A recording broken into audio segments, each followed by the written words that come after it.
participative, oui, c'est effectivement une surprise. On attendait à ce que ça décolle, bien sûr, mais c'est allé plus vite qu'on ne le pensait. Et tant mieux, nous avons mis en place un dispositif. Ce dispositif fonctionne bien. J'évoquais quelques chiffres tout à l'heure, et notamment plusieurs éléments qui m'ont surpris. D'abord, c'est que les montants moyens des financements accordés dans le cadre de la finance participative est pratiquement du double du financement moyen que nous accordons avec la cliente dans le cadre de la banque conventionnelle. Ça veut dire que les investissements sont plus importants.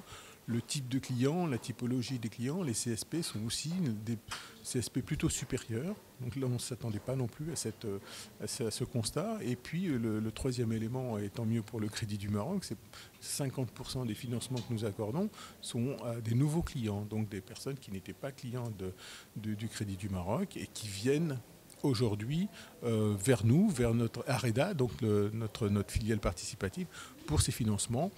Je pense parce que nous avons un système qui est efficace, nous répondons rapidement, nous avons des conseillers qui sont très attentifs, très à l'écoute, et donc ça démarre très bien et ça représente à peu près 10% de la production de la banque globale. Donc voilà, c'est très encourageant pour la suite et on va accélérer. On est dans un cadre réglementaire, bien sûr, il est hors de question, on l'a évoqué durant la conférence, hein, on reste dans ce cadre-là.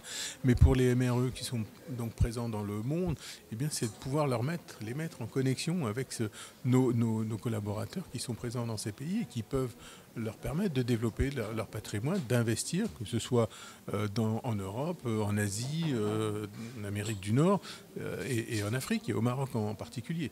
Donc c'est pouvoir, pour ceux qui sont à l'étranger et qui ont envie de gérer leur patrimoine à l'étranger, et bien de leur dire vous avez accès à ce savoir-faire. Donc j'évoquais Amundi, mais il y a Indosuez Wealth Management qui est notre banque privée au niveau du groupe et qui est présente là aussi dans un certain nombre de pays pour apporter des réponses. Et ils le font sur des clients banque privée, gestion de fortune et au-delà, on va dire.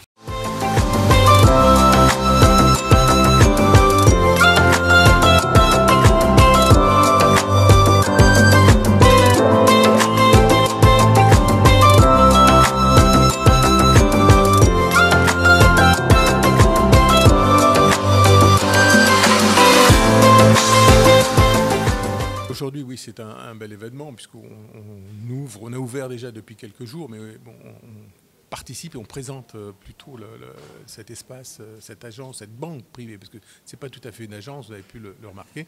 On n'a pas de guichet.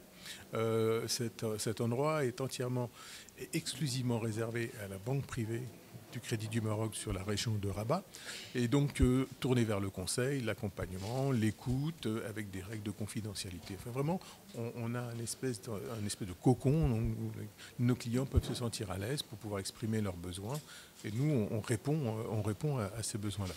Donc voilà, on n'est pas présent dans la direction régionale, on n'a pas voulu vraiment être séparés pour être entièrement tourné vers cette clientèle qui est exigeante, et c'est tout à fait normal. Et donc, on apporte à travers nos collaborateurs cette expertise, cette écoute, le savoir-faire aussi du groupe Crédit Agricole France, puisque le groupe Crédit Agricole France est quand même la 10e banque mondiale, donc avec des métiers sur lesquels nous sommes leaders, soit en France, en Europe, voire dans le monde. Et puisqu'on parle de gestion d'actifs, le groupe gère à travers Amundi 1400 milliards d'euros de gestion d'actifs. Donc ça montre la capacité, le savoir-faire de ce groupe sur l'ensemble des régions du monde. Et nous voulons développer ce savoir-faire au Maroc.